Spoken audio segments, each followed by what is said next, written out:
जय हिंद फ्रेंड्स। देखिए class 10th में एक बहुत बड़ा कंफ्यूजन रहता है कि जो पैमाने होते हैं ताप के, सेल्सियस पैमाना, फ़ारेनहाइट पैमाना, र्यूमर पैमाना और तुम्हारा केल्विन पैमाना। कोई पूछ लेता है कि अगर ताप 37 डिग्री सेल्सियस है तो उसे फ़ारेनहाइट में चेंज करो या केल्विन में चेंज करो या र्यूमर में चेंज करो। बेसिकली चार ही होते हैं, तो इसको हम कैसे चेंज कर सकते हैं उसी को आज हम देखते हैं। देखिए रिलेशन अमंग सेल्सियस पैमाना, फ़ारेनहाइट, केल्विन और र्यूमर, इनकी हमने वैल्यू दे रखी है। देखिए जो डिग्री सेल्सियस होता है वो लो वैल्यू उसकी 0 डिग्री सेल्सियस और high value 100 degree Celsius, 100 degree Celsius. Kelvin जो होता है वो 273 होती है लो वैल्यू और हाई वैल्यू उसकी 373 होती है। फ़ारेनहाइट जो होता है उसकी 32 फ़ारेनहाइट और 212 फ़ारेनहाइट हाई वैल्यू होती है। ऐसे र्यूमर जो होता है वो 0 to 80 होता है।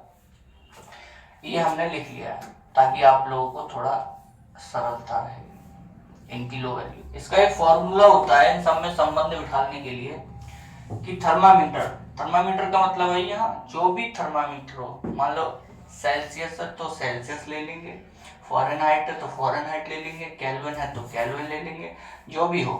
तो थर्मामीटर सबसे पहले हम सेल्सियस से ही स्टार्ट कर लेते हैं। ऐसा नहीं है कि सेल्सियस से ही करेंगे, नहीं, किसी से भी आप करो संबंध बराबर ही आएगा। सेल्सियस से स्टार्ट करेंगे। थर्मामीटर सेल्सियस वाला लिया हमने, सेल्सियस का थर्मामीटर लिया, माइनस लो वैल्यू। अब सेल्सियस की वैल्यू में लो वैल्यू क्या है, 0 डिग्री सेल्सियस और हाई वैल्यू 100 डिग्री सेल्सियस। तो low value minus low value 0 upon high value minus low value. इसी पैमाने की high value minus low value. तो अब इसकी हाई वैल्यू कितनी है, 100 डिग्री सेल्सियस माइनस और लो वैल्यू 0 डिग्री सेल्सियस इक्वल बराबर। हम अब दूसरा ले लेंगे केल्विन, कोई भी ले सकते हैं, केल्विन फ़ारेनहाइट र्यूमर कुछ भी ले सकते हैं। अब फिर माइनस लो वैल्यू कितनी है, 273 और हाई वैल्यू 373। तो 273 बटे high value minus low value, तो 373 में से 273 अगर हम माइनस करेंगे तो यहाँ पर 100 आ जाएगा, क्योंकि high value minus low value equal to. अगला हम देख लेते हैं फ़ारेनहाइट, एफ माइनस फ़ारेनहाइट की जो लो वैल्यू होती है वो 32 होती है, 32 बटे 212 हाई वैल्यू होती है। तो एच यानी कि हाई वैल्यू में से लो वैल्यू को घटाएंगे तो 212 में से अगर 32 को घटाएं तो 0 और 11 में से 3 गया तो 180। हाँ ठीक है। अगला जो आता है हमारा, अब बचा हमारा कौन सा, र्यूमर। तो R minus low value 0 upon high value 80 में से अगर 0 घटाएंगे तो 80। अब इसको थोड़ा सा हम देख लेते हैं, यहाँ पर सीधे सीधे 100 ही लेते हैं, ये आ गया हमारे पास। तो अब ये ऐसी डिजिट है जिनके एलसीएम लेकर हम इनको काट सकते हैं। तो अगर हम इसको 20 से काट दें, है ना, तो 500, 20 500, निम्मा 180 और चौका, ठीक है। तो थोड़ा सा इसको चलो यहीं कर देते हैं, C/5 equal to K minus 273/5 equal to F minus 32/9 equal to R upon 4, ठीक है। ये आपका संबंध निकल कर आता है। ये आपका चारों जो पैमाने हैं, कैल्शियम, फ़ारेनहाइट, र्यूमर और आपका केल्विन, उनमें ये संबंध आता है क्या, C/5 equal to K minus 273/5/9 equal to F minus 32/9 equal to R/4।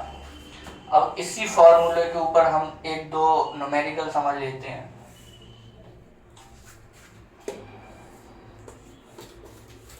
इसको बॉडी जो टेम्परेचर आपका जो थर्मामीटर में आता है, डॉक्टर के पास जब आप जाते हैं आपके मुंह में थर्मामीटर डाले या कान में भी डाल के बताता है, तो जो वो बताता है वो फ़ारेनहाइट में बताता है, लगभग 96 या 98 इतना बताता है बॉडी टेम्परेचर। ठीक है ना, इसी को हम समझ लेते हैं। तो फॉर्मूला क्या था, C/5 equal to F minus 32/9 equal to K minus 273/5 equal to R/4। ये आपका फॉर्मूला क्वेश्चन हम यहाँ से ले लेते हैं। क्वेश्चन आपका यही रहेगा कि बॉडी टेम्परेचर है 96 फ़ारेनहाइट को आपको किसमें बदलना है, सेल्सियस में। फ़ारेनहाइट को डिग्री सेल्सियस में कितना होगा, तो 96 फ़ारेनहाइट को डिग्री सेल्सियस में चेंज करना, सीधा सीधा डिग्री सेल्सियस वाला और फ़ारेनहाइट वाला इन दोनों को ले लो, तो कितना C/5 equal to F minus 32/9। अब इन दोनों से कोई मतलब नहीं, क्योंकि यहाँ पर सेल्सियस, डिग्री सेल्सियस और फ़ारेनहाइट की बात हो रही है, तो बाकी के केल्विन और रीमर से कोई मतलब नहीं। तो C/5 बटे F की वैल्यू कितनी दी है यहाँ 96, 96 माइनस 32 जो कि बॉडी टेम्परेचर होता है लगभग 9, थोड़ा इधर कर लेंगे। C/5 इज इक्वल टू 96 में से 32 घटाएंगे 4 और 64 64/9। ठीक है, तो C इक्वल टू 64, ये जो C/5 आया है इसको उधर मल्टीप्लाई में ले जाएंगे, 5 9 9 पंजे 45, 9 से इसको काट लेंगे, डिवाइड कर लेंगे, 9 6 54 9 7 63 9 7 63, एक पॉइंट लगाए, 9 लगभग 7.1 इंटू 5 इक्वल टू लगभग डिग्री सेल्सियस 35.5 डिग्री सेल्सियस। अगर आपका 96 डॉक्टर कहता है कि आपका जो टेम्परेचर है वो 96 है, तो फ़ारेनहाइट है, तो आपको डिग्री सेल्सियस में कितना आएगा, वो ऐसे आएगा C/5 equal to F minus 32/9। इस प्रकार अगर हम इसी को, अगर हमें चेंज करना हो केल्विन में, केल्विन का एक आपको शॉर्ट ट्रिक भी है कि 96 या 35 डिग्री सेल्सियस जो है, जो भी हो, संबंध अगर दो में पूछा है उन दो को हम ले लेंगे, बाकी आगे उसको सॉल्व कर देंगे। कि जो 35 डिग्री सेल्सियस है, 35.5 डिग्री सेल्सियस को केल्विन में बदलना है, K equal to K kelvin में बदलना, तो फिर सेल्सियस का है तो सेल्सियस का और केल्विन का संबंध, तो C/5 equal to K minus 273/5। अब एक बात आप समझिए, यहाँ पर जो हर में जो वैल्यू है, ये अंश कहते हैं ऊपर वाला ही हर में जो वैल्यू है वो, और यहाँ पर हर में जो वैल्यू वो समान है, तो ये कट जाएंगे, तो यहाँ क्या बचा C equal to K minus 273।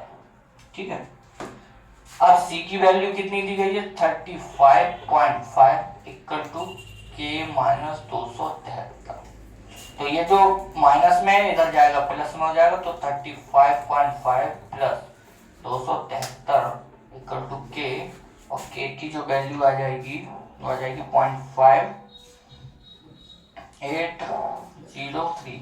308.5 kelvin, ये आ जाएगी। यहाँ से एक बात समझ में आई कि सेल्सियस और केल्विन का जब भी आपसे ये पूछे कि सेल्सियस में दिया है केल्विन में होता है, केल्विन में दिया है सेल्सियस में होता है, तो सीधे सीधे आप क्या करें 273 को जोड़ दें, क्योंकि जो बेस है वो कट जाएगा, सेम है, बेस जब कट जाएगा तो सीधे सीधे जो 273 की जो वैल्यू है वो जोड़ दें इसमें, तो यानी कि फॉर्मूला ये बनेगा c इक्वल टू के माइनस 273। अब अगर c की वैल्यू दी है तो c प्लस 273 इक्वल टू के आ जाएगा, है ना। और अगर k की वैल्यू दी है, c निकालना है, तो k में से 273 को माइनस कर देंगे, सीधा सीधा, वो नहीं करना पड़ेगा आपको क्योंकि बेस जो है वो सेम है इसलिए कट जाएगा। Thank you. ऐसे ही आपके साथ चलते रहेंगे, आपकी हेल्प करते रहेंगे। ये मेरा बहुत बड़ा कंफ्यूजन रहता था, मेरे क्वेश्चन गलत भी होते थे क्लास 10th में।